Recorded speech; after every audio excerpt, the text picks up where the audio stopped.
Hoy estoy queriendo retomar, estoy queriendo hacer dos cosas el día de hoy. Uno es retomar nuestro estudio en 2 de Corintios, donde lo dejamos y seguir ahora, entrando en el capítulo 10 de 2 de Corintios, pero a la vez, con este primer mensaje de este retomar 2 de Corintios, quiero dar la segunda parte del mensaje que dieron hace 2 semanas atrás sobre la batalla que está en nuestra mente, cuando estuvimos hablando acerca de ideologías y todo esto. Y ya cuando entramos a hablar de lo que es la perspectiva bíblica de esta batalla espiritual y enfatizando que esta batalla es principalmente en nuestra mente.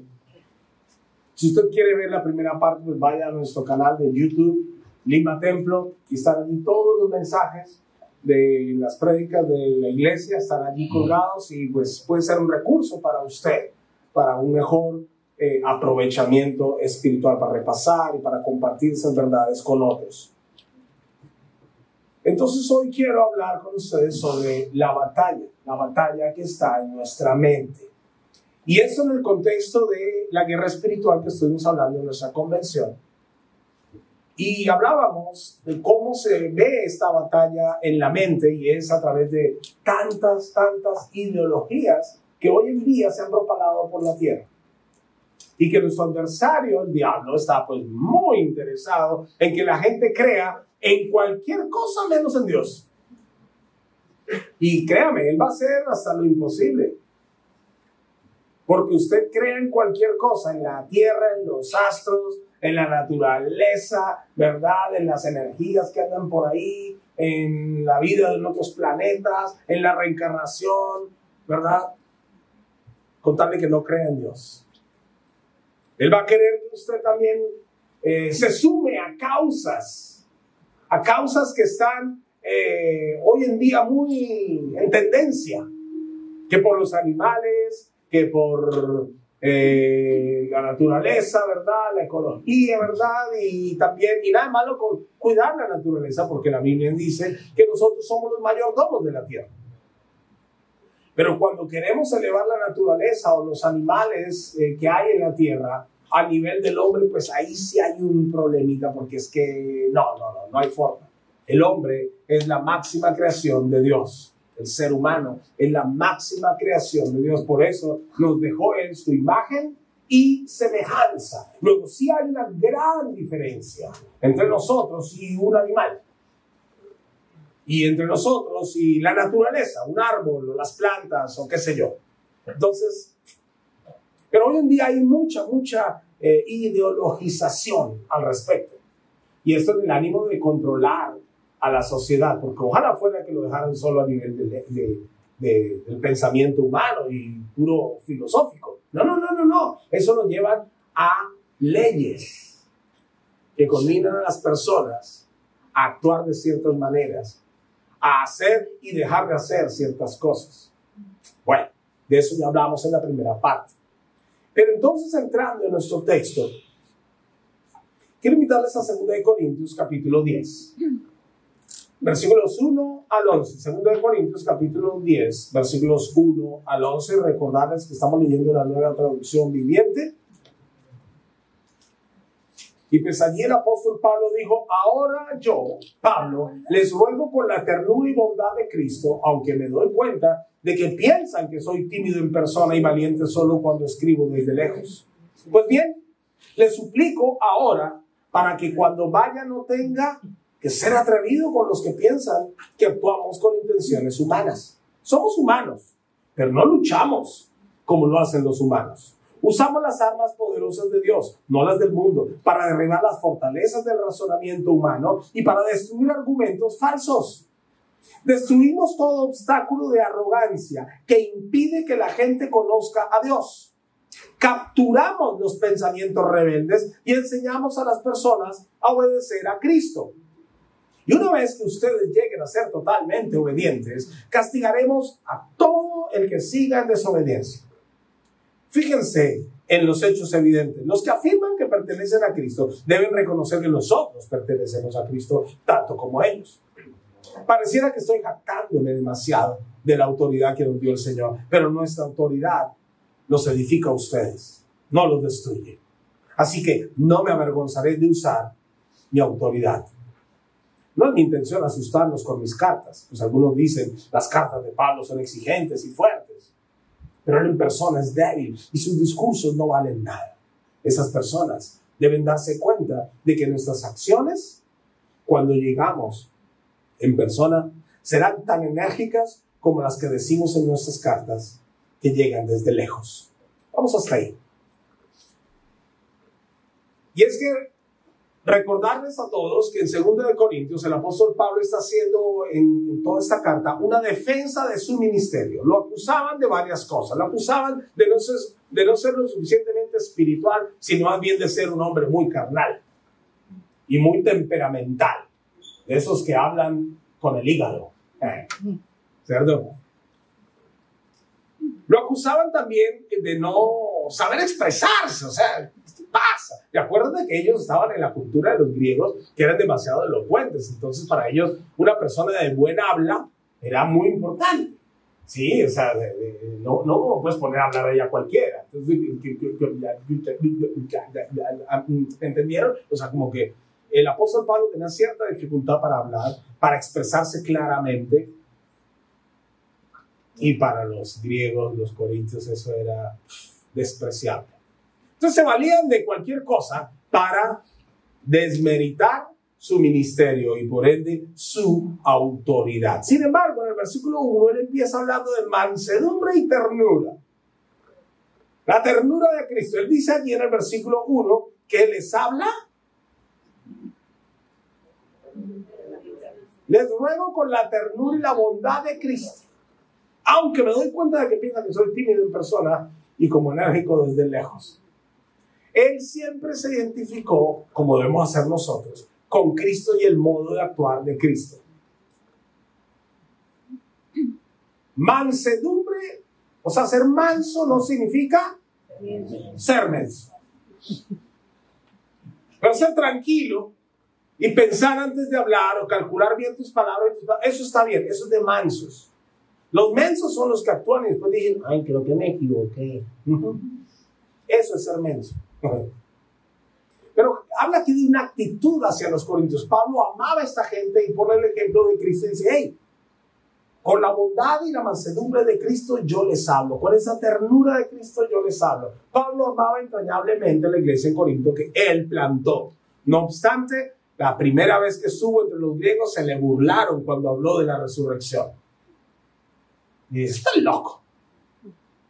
Así que si se burlaron de Jesús, se burlaron de Pedro, no te sorprendas que se burlen de ti cuando tú hables de tu fe. Pero bueno, comento esto porque parte de lo que es vencer la batalla en nuestra mente tiene que ver con tomar la actitud que Cristo tomó. Mientras más agresivos y picones nos pongamos, peor va a ser.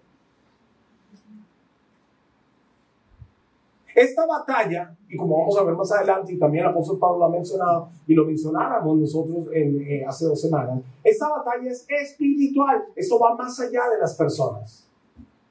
Efesios capítulo 6 nos habla de que la batalla no es contra sangre y carne, no es contra la gente, sino contra lo que está detrás de la gente, lo que piensan. Y sabemos que detrás de las personas muchas veces se mueve el maligno asusándoles en contra nuestra para que no prediquemos el evangelio o para que no demos testimonio de la fe en Cristo y el evangelio no avance. No es la gente el problema, es lo que piensa la gente. Ahí es donde está el problema. Parte de vencer esa batalla en nuestra mente está en tomar la actitud de Cristo.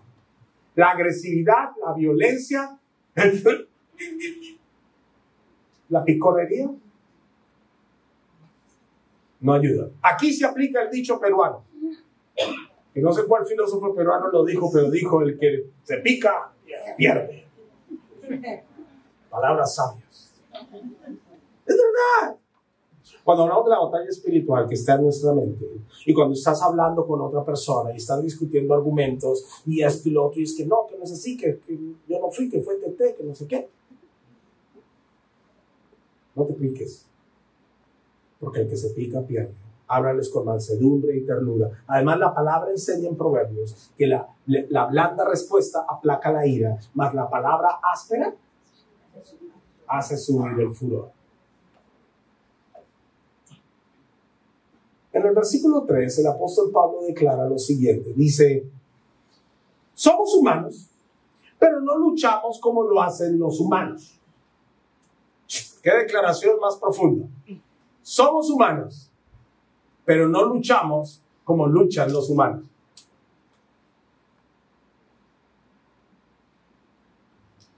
¿Qué significa eso? A Pablo lo acusaron de andar en la carne. Este es un carnal. Es un ministro carnal. Para ellos, la espiritualidad rayaba en el misticismo, rayaba en la superstición, como muchos cristianos y como mucha gente entiende hoy la espiritualidad también. Que la espiritualidad tiene que ver con andar con una carne.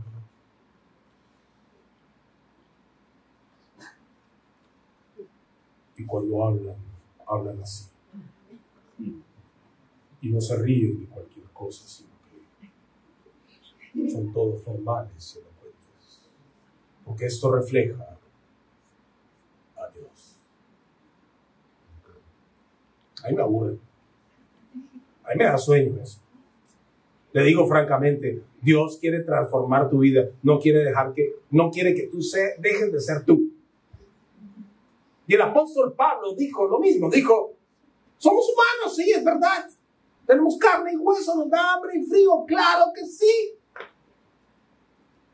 Pero no luchamos como humanos. ¡Wow! ¡Wow! Y aquí es donde está el quid del asunto. Nuestra batalla en la lucha espiritual no puede ser motivada por el rencor, la ira, ni ninguna de las actitudes de nuestra carne, sino más bien por las promesas, mandamientos y principios de la Escritura en nuestra vida. O sea, si yo entiendo lo que dice la Biblia, voy a poder identificar quién no la entiende. Y entonces mi actitud va a ser distinta. ¿Cómo tratas tú a una persona? O más bien, no, esa pregunta sería incorrecta. La pregunta es esta.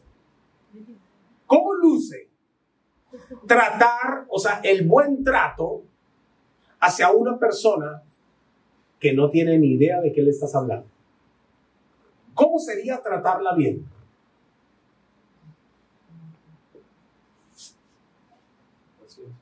Con paciencia, ¿verdad? Y le explicas 1 y 2, 3 veces y hasta se lo dibujas. Y si es el caso, sacas plastilina y le haces el muñequito y le dices, mira. Porque no tiene ni idea de qué estás hablando.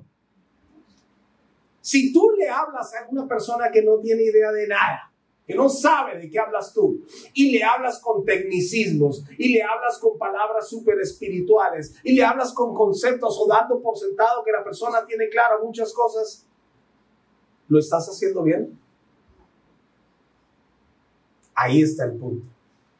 Nuestra actitud hacia las personas que contienden espiritualmente con la Biblia y con la iglesia y con la obra de Dios cambia cuando nosotros nos ubicamos y decimos, bueno, entiende o no entiende la Biblia, ¿sabe de qué estoy hablando? ¿Entiende lo espiritual de Dios o no? No entiende. Entonces mi actitud cambia. Pero si esta persona entiende y ahora quiere tergiversar las cosas, nuestra actitud cambia también, ¿verdad? Es decir, ¿sí? Pues ¿qué dice acá y qué dice allá? Y eso es lo que la Biblia nos llama a hacer. Somos humanos, pero no luchamos como humanos. Luchamos con la sabiduría que la palabra de Dios, con sus mandamientos, principios y promesas, nos da. El cristiano, aunque sea cristiano, no deja de tener carne y no deja de luchar con su carne. ¿Sabe de lo que le estoy hablando? Seguimos luchando con nuestro temperamento, con nuestras tentaciones, con las cosas a las que nos hemos acostumbrado toda la vida. Seguimos en la lucha. Dios no está esperando que tú seas perfecto. Aquellos que te critican o que critican a Cristo y la iglesia, sí están buscando perfección en ti. Y como saben que no la van a encontrar en la quinta pata del gato. El pelo en la sopa. El mosco en la leche. En fin, dejémoslo ahí. No más gráficas, por favor.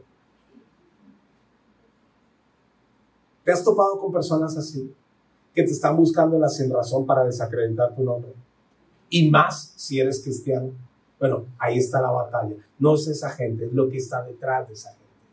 Entonces míralos, obsérvalos, pide al Señor que te muestre, porque quizá tu actitud hacia ellos puede ser de mansedumbre, de ternura, pero también tú te ubicas y no les crees todas sus acusaciones. Los versículos 4 al 6, el apóstol Pablo dijo lo siguiente: usamos las armas poderosas de Dios, no las del mundo, para derribar las fortalezas del razonamiento humano y para destruir argumentos falsos. Destruimos todo obstáculo de arrogancia que impide que la gente conozca a Dios. Capturamos los pensamientos rebeldes y enseñamos a las personas a obedecer a Cristo. Y una vez que ustedes lleguen a ser totalmente obedientes, castigaremos a todo el que siga en desobediencia. Bueno, las armas poderosas en Dios. ¿Cuáles son esas armas poderosas en Dios? Pues uno enseguida piensa en ¿qué? Claro, uno piensa en la oración, y que la palabra, y que la Biblia, y si nos ponemos más bíblicos, uno piensa en ¿qué? En la armadura del cristiano, ¿verdad? Y en Efesios capítulo 6, ¿no? Que el casco de la salvación, la coraza de justicia, el cinturón de la verdad, ¿verdad? El escudo de la fe, la espada del Espíritu y el calzado de la predicación del Evangelio. Y ahí también menciona la oración. Claro, pensamos en eso y vale la pena vestirnos de aquello. Claro que sí. Efesios capítulo 6, 10 al 18, usted puede leerlo. Ya eso hemos hablado otras veces. ¿Cuán importante es que el cristiano, el creyente, la persona que cree en Dios, se vista de esto? ¿Y qué es vestirse la armadura de Dios? Es vivir de esa manera. Es vivirlo. Cuando, por ejemplo, habla del yelmo de la salvación o el casco de la salvación, que tú tengas seguridad de salvación acá arriba en tu cabeza. Porque ¿de qué evangelio vas a estar hablando a otros? ¿Y de qué salvación vas a hablar a otros cuando tú no tienes ni idea si te vas al cielo o al infierno? Tú tienes que estar seguro acá arriba. Y para eso la palabra de Dios pues nos guía. Y la coraza de justicia, o sea, si tú estás pidiendo que otros vivan en rectitud y que cumplan las leyes, pero tú las incumples, esa incongruencia le abre hueco a tu coraza. Y pues si te figuras en la mente al soldado de la antigüedad con la coraza rota, ya estaba medio muerto. Y así es muchas veces el cristiano, anda medio muerto cuando exige que otros o espera que otros cumplan cosas que él no cumple. No hay justicia, no hay incongruencia. Esto debilita tu capacidad en la batalla espiritual, sobre todo de la mente. En Perú, eso también otro filósofo peruano lo expresó de esta manera. Es como tener rabo de paja. Entonces, cuando la gente tiene rabo de paja es porque sabe en su interior que. Entonces, eso le resta autoridad para pararse firme y decir, por ahí no es. Así no es. Es por acá. O sea, cuando tienes rabo de paja, y pues si alguien quiere... No. Mejor lo dejo de esta manera. Entonces, pero hay otras armas espirituales. poderosas en Dios, y que no necesariamente se explican en Efesios 6 de forma literal, pero sí las deja ver, entender, y la aplicación de eso en nuestra vida da como resultado estas armas. Y déjeme decir, la verdad, por supuesto que sí, la honestidad, claro que sí, la integridad, claro que sí, la justicia, la santidad, la fidelidad. Hablando, por ejemplo, de santidad, que hablábamos la otra vez, de cómo vencer esto, pues restaurar adoración, restaurar obediencia, restaurar santidad en nuestra vida. ¿Recuerdan eso? Santidad no significa perfección, lo enfatizo, pero sí significa la determinación de vivir para Dios y no para mi carne. Santidad tiene que ver con mi decisión constante, cotidiana, práctica, de hacer aquellas cosas que yo sé agradan a Dios y dejar de hacer aquellas que yo sé no le agradan. Eso es santidad. Y cuando tú estás viviendo en santidad y cuando tú estás aplicándote este estilo de vida agradando a Dios en todo lo que haces, eso te fortalece en lo espiritual y tienes más argumento para poder decir a otro: estás equivocado por esto, esto y esto y esto. Cae fortaleza espiritual en ti. Esta santidad nutre lo que llamamos la integridad, la honestidad, la justicia en nuestra vida. Obedecer a Dios primero. Primero. Esto llena de autoridad espiritual nuestra vida. No que no puedas en algún momento darte un gustito, y que a ti te encanta hacer cosas y esto trae placer a tu vida y esto te encanta y te deleitas en nada de malo, pero cuida que aquello que te gusta tanto pues no desagrade a Dios. ¿Sí? Cuida de aquello que te gusta tanto que no desagrade a Dios, para que tu fortaleza espiritual no se vea mellada y entonces pierdas la batalla espiritual en tu mente y luego en la argumentación con otros.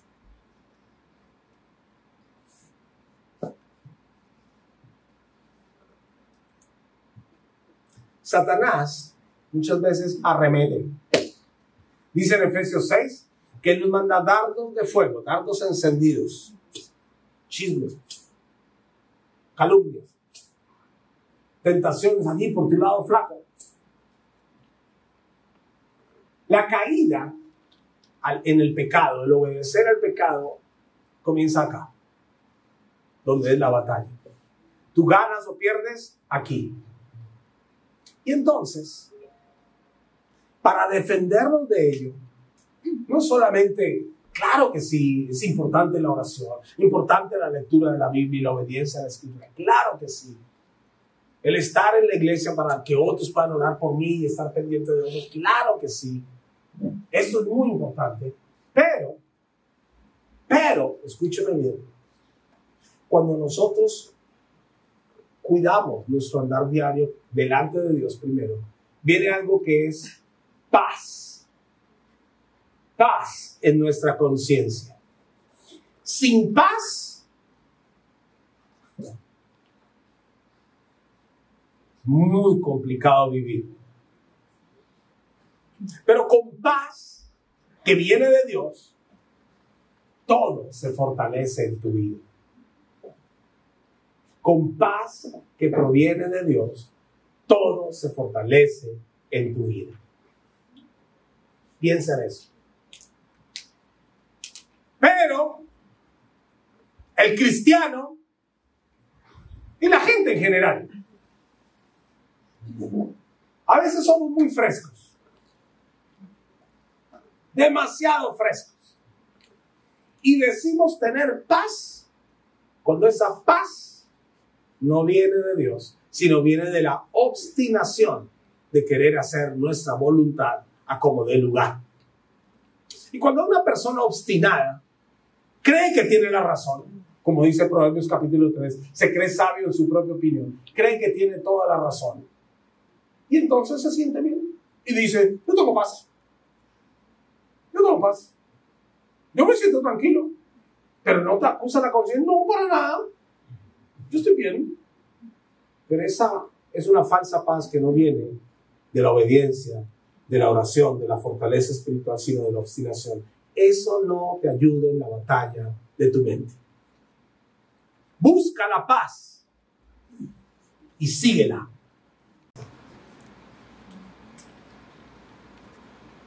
Busca paz de Dios en tu interior.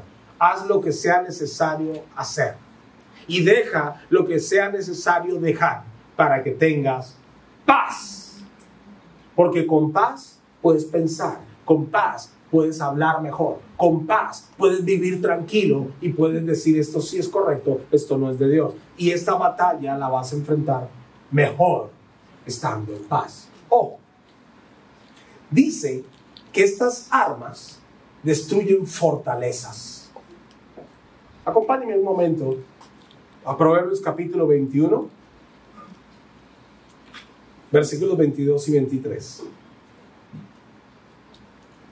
Mira la definición de Salomón en Proverbios 21, versículos 22 y 23. La definición de fortalezas. Dice allí, el sabio conquista la ciudad de los fuertes y arrasa la fortaleza en que confían. Cuida tu lengua y mantén la boca cerrada y no te meterás en problemas. Pero él habla aquí que las fortalezas es aquello en lo que confían. En la antigüedad, las ciudades eran amuralladas, ¿verdad? Y a veces, afuera de la ciudad, fuera de las murallas, había otra como muralla pequeña. No en todas las ciudades hacían eso, pero algunas sí. Y hacían como otra muralla exterior. De modo que si el enemigo venía, había un primer obstáculo que vencer. Y luego sí se encontraban con la muralla de la ciudad. Y a esto le llamaban una fortaleza.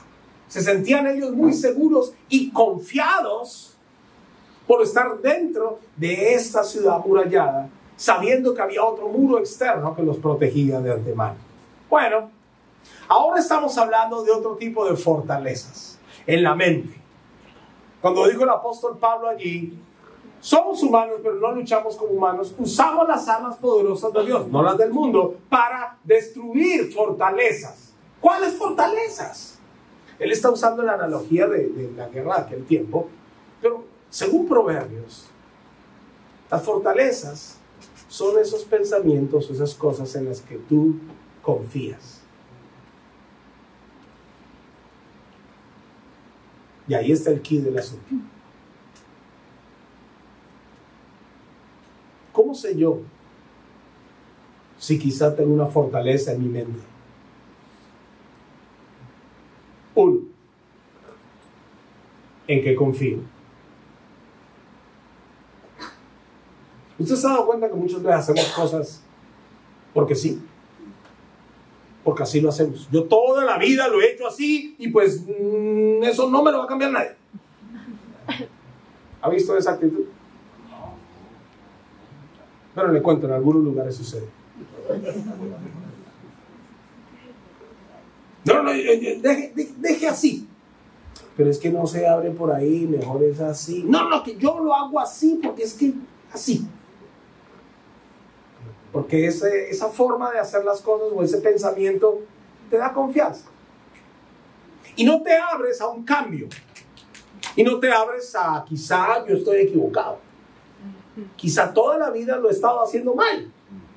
De repente me he equivocado. Esa es una muestra de una fortaleza en tu vida. Y a veces luchamos, y cristianos a veces luchan años con la misma cosa. El mismo vicio, el mismo pecado, la misma tendencia. Intentan algo nuevo y ¡plum! Vuelven a lo mismo. Y uno dice, ¿pero por qué? Bueno, si te pones a revisar, quizás hay un pensamiento, una actitud, una idea en la que tú confías demasiado. Y esa idea es la que te está impidiendo ir más allá. Ese pensamiento allí que te da cierta seguridad. Puede ser de cualquier índole, el pensamiento, la idea. pero es una fortaleza mental. A veces hay personas que no quieren creer en Dios simplemente porque no, yo ya estoy viejo para cambiar de religión. Y simplemente te dicen eso porque no se quieren dar el trabajo de pensar, quizá yo estoy equivocado, he pecado mucho, tengo que arrepentirme, tengo que hacer cambios, tengo que... Deje así. A veces hay personas que, por decir algo, no quieren dejar ciertos hábitos en su vida porque simplemente el hacer eso les trae paz. Dice que paz, pero es falsa paz. Tienen mucha, pero mucha confianza en su estilo de vida y, como dijo Proverbios, el sabio conquista la ciudad de los fuertes y arrasa la fortaleza en que confían. ¿Quién hace esto? El sabio. Luego, ¿en el Señor nosotros podemos crecer en sabiduría? Claro que sí. Y no importa si tú eres médico, ingeniero, matemático, no importa cuál es tu profesión o tu oficio. Si tú te aplicas a obedecer la palabra de Dios, si tú te aplicas a buscar de Dios en tu vida, tú puedes ser más sabio de lo que hoy eres. Y con la sabiduría de Dios en tu vida, puedes derribar fortalezas en las que quizás has estado confiando y no te han dejado avanzar en la vida espiritual. Fortalezas en tu mente.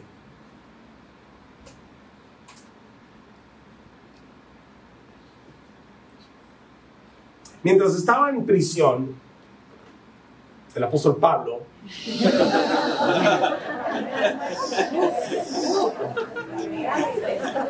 ay, Dios mío, Señor, esta gente que...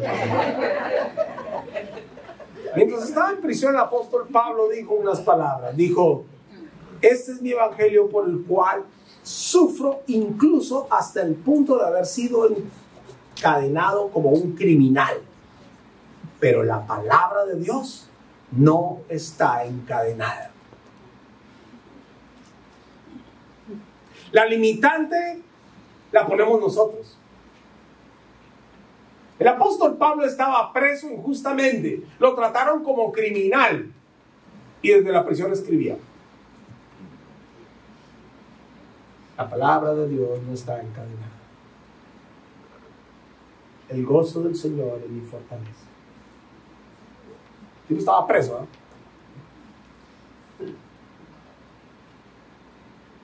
porque su mente era completamente libre por el Señor. Porque él entendía que el lugar físico no limitaba el avance de la obra. Pero muchas veces nosotros ni siquiera abrimos nuestra boca a decirle a alguien que somos cristianos. ¿Qué van a pensar de nosotros? ¡Qué roche! ¿Y dónde te quedas? En tu zona segura, más conocida como tu zona de confort. Zona de confort. Suena lindo, confort. Puro miedo lo que tienes. Y por eso te quedas ahí. No te dejes así. Y tú confías en ese pensamiento. Aquí estoy bien, aquí estoy seguro. Satanás te acorraló. Satanás te acorraló. Perdiste la batalla en tu mente. O como dirían algunos, perdiste. Y dice que derriba todo argumento contrario que se levanta contra el pensamiento de Dios. ¿Ha escuchado argumentos en contra del pensamiento de Dios? ¿En contra de la Biblia? ¿En contra de Jesús? ¿En contra de la iglesia? ¿En contra de lo que enseña la iglesia? ¿Ha escuchado argumentos de eso? Yo he escuchado montones. Cada semana escucho por lo menos uno. O lo veo en las noticias. La otra vez, es así, ahí sí me piqué. Yo no soy picón. Okay. Entonces, vi una noticia que decía, de un canal de noticias bien reputado, que decía que el evangelio llegó a Latinoamérica por misioneros enviados por la CIA. Y lo peor no era eso. Bueno, dos cosas me parecieron terribles. La primera, obviamente, el que le daba era un reportero, y con todo respeto a los jóvenes presentes, pero ese reportero yo creo que acaba de salir de la universidad, 22 a 23 años tenía, y que la CIA envió los primeros misioneros a Latinoamérica. Y dije, segunda cosa que me pareció terrible, que un historiador y antropólogo, no voy a decir de qué país era, refrendaba lo que decía. ¿Y sabe cuál era su data? Los años, un poquito antes de los 30, 1900, la década de los 20. Y estos están más locos. Este historiador no tiene ni idea si el evangelio llegó aquí, pero muchísimo antes, y a Colombia muchísimo antes, y a Argentina y a Brasil muchísimo antes de los años 20. Yo digo, ¿qué están hablando estos tipos? Entonces me metí a los comentarios y claro, me puse a leer los comentarios de muchos ahí. Gracias a Dios no era yo el único que estaba un poco sensible, gracias. Es que no encontraba la palabra. Argumentos que se levantan contra Dios y contra el pensamiento de Dios, y esos los tiene tu vecino, los tiene tu amigo del alma, los tiene tu colega, los tiene hasta la suegra. Algunas. La mía no, por si acaso. Pero argumentos que se levantan contra Dios. La Biblia dice, este texto, póngale cuidado, Apocalipsis capítulo 13, versículo 16. Además exigió que a todos, pequeños y grandes, ricos y pobres, libres y esclavos, se les pusiera una marca en la mano derecha o en la frente, y nadie podía comprar ni vender nada sin tener esa marca, que era el nombre de la bestia, o bien el número que representa su nombre. Aquí se requiere sabiduría, el que tenga entendimiento, que resuelva el significado del número de la bestia, porque el número es número de hombre, su número es 666. Hablando del engaño y hablando de argumentos que se levantan contra Dios, el apóstol Pablo escribió el Apocalipsis y él veía cómo esta bestia ascendía del abismo y de los mares y sobre la gente para controlar el pensamiento de la tierra, para llevarlos a un único punto, que cuando la bestia apareciese y ordenase a todo el mundo ser marcado en la mano derecha o en la frente, todos dijeran que sí. ¿Cómo es posible poner a toda la humanidad a pensar y actuar de una misma manera? ¿Cómo es posible eso? ¿Eso ha sucedido alguna vez?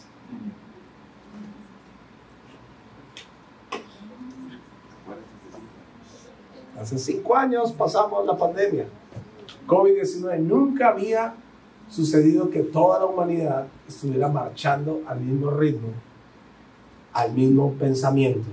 Algunos pocos resistiéndose, pero en general todo el mundo haciendo caso en sus casas, en cuarentena, que sí, una vacuna, pin, otra, pin, otra, pin, ¿no? O sea, como dijera en esos años, para mí la pandemia COVID-19 fue un ensayo de control global. Eso es lo que yo creo. Pero aquí la Biblia dice que va a llegar un día donde va a aparecer el anticristo y va a ordenar a todo el mundo a ponerse una marca en la mano derecha o en la frente, que es la marca de la bestia. ¿Cómo será posible eso? Muy fácil. Pues ya lo acabamos de ver, que ya nos vacunaron a todos. Algunos placebo, otros, no sé. Así va a ser posible. Primero cambiando el pensamiento, poco a poco, de la humanidad. Bueno, la iglesia, los creyentes, debemos tener la mente limpia. Y la única forma de tener la mente limpia, mis queridos, discúlpenme, si tú no sabes lo que Dios dice y lo que Dios piensa, no vas a poder limpiar tu mente de la contaminación de este mundo. de la ideologización de este mundo. La palabra de Dios es lo único que puede limpiar tu mente y darte argumentos para hacer batalla. Pero si tú estás viviendo en la ilegal, por aquí, por allá, y haciendo y deshaciendo, y ahora quieres enfrentar la batalla espiritual, ya perdiste. Por eso hablamos de integridad, de la verdad, de la obediencia a la palabra, etc. Porque esta argumentación es muy fuerte. Y no con argumentos superficiales se puede vencer. Tú necesitas mucha, pero mucha Biblia. ¿Y cuál es el propósito de esto? El versículo 5 dice, llevar cautivo todo pensamiento a la obediencia a Cristo. ¿Cuál es el propósito? El propósito es ayudar a que estas personas, a que estas ideas sean totalmente sometidas a la obediencia a Cristo. Déjame decirlo de esta manera rápido ya para terminar. Jesús vino para salvar a toda la humanidad. Pero él vino inmerso en la cultura de Israel, la cultura judía. Él no hubiera podido nacer acá en Perú si Dios lo hubiera planeado así. Y la historia tendría otros matices culturales. Encontraremos un poco de criollada por ahí, un poco de... ¿no? Habrían cosas. Pero la cultura humana que encontramos en la Biblia, principalmente la cultura de Israel. No obstante, los principios de Dios se aplican a todas las culturas de la tierra. ¿Sabes? Como dijo un comentarista bíblico, y quiero leerlo literalmente, dice, toda cultura que se conquista para Cristo permanece intacta, pero sus componentes sufren una transformación para poder servirle a Él. Y eso es cierto. Porque en los relatos bíblicos encontramos que estos hombres, uy, 2 esposas, hasta 3, Salomón, 700 esposas, 300 concubinas, 1000 suegros. ¿Qué tipo? No obstante, Dios le dio una sabiduría impresionante a Salomón. Pero eso es bíblico, entonces yo apenas tengo una. Voy por la segunda. ¿Eso es bíblico? No. La Biblia dice que el hombre deja padre y madre, se une a su mujer y los dos son una sola carne. O sea, según la Biblia es una sola esposa, punto. Pero la cultura en Medio Oriente sí decía que podías. ¿Eso ha cambiado? No, la cultura en Medio Oriente sigue intacta. Allá todavía pueden, en ciertos contextos, tener 2, 3 esposas. Y pues aguantes con todo lo que eso implica. Pero allá también hay cristianos. El Evangelio llegó aquí al Perú, llegó a nuestras vidas. El Evangelio no vino a cambiar la cultura del Perú, más bien la cultura de los peruanos. La manera de vivir de los peruanos, pero el peruano sigue siendo peruano y sigue siendo ahí de la jarana y con la cosita y todo. Entonces, ¿a qué va esto? Que es el pensamiento el que el Señor quiere que cambie, no tu forma, aunque cuando cambia el pensamiento muchas formas cambian también, pero tú no dejas de ser tú. Pablo, ¿cuántos años llevas acá en Perú? ¿30? ¿40? Por ahí, de 35. 35 años de argentino entre nosotros. ¿Ha cambiado? No. Está igualito. Está igualito, igual de argentino es. Pero su pensamiento sí ha cambiado. Y damos fe de ello. Quique, claro, Quique. Aliancista, nada, mira. Eso vino después de Cristo. Eso no es digno de imitar.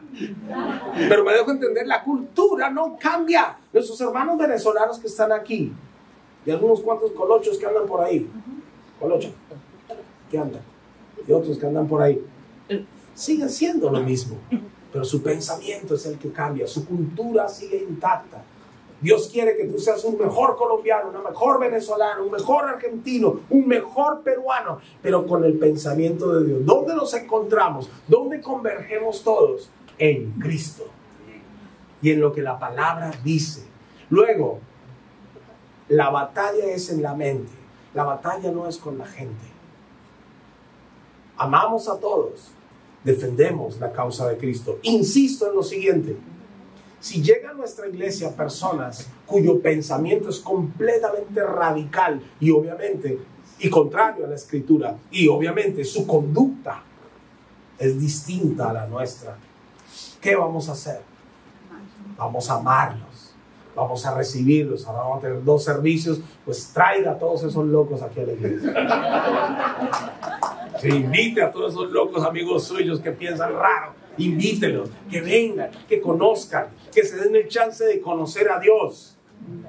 Y si su pensamiento logra ser cambiado por la palabra de Dios, habrá esperanza de salvación para sus vidas.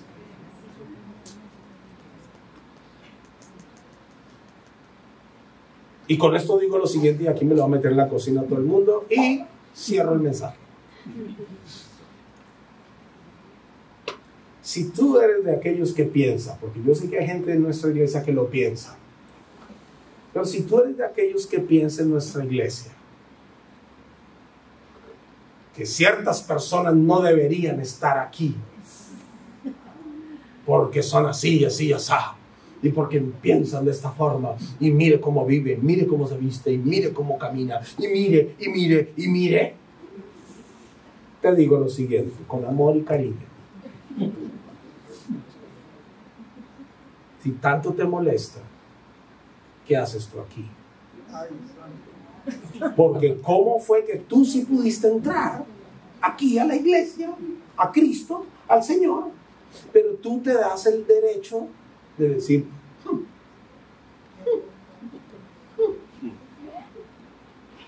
a otros. O sea, eso a mí no me entra en la cabeza. Y pues lo digo con amor y ternura.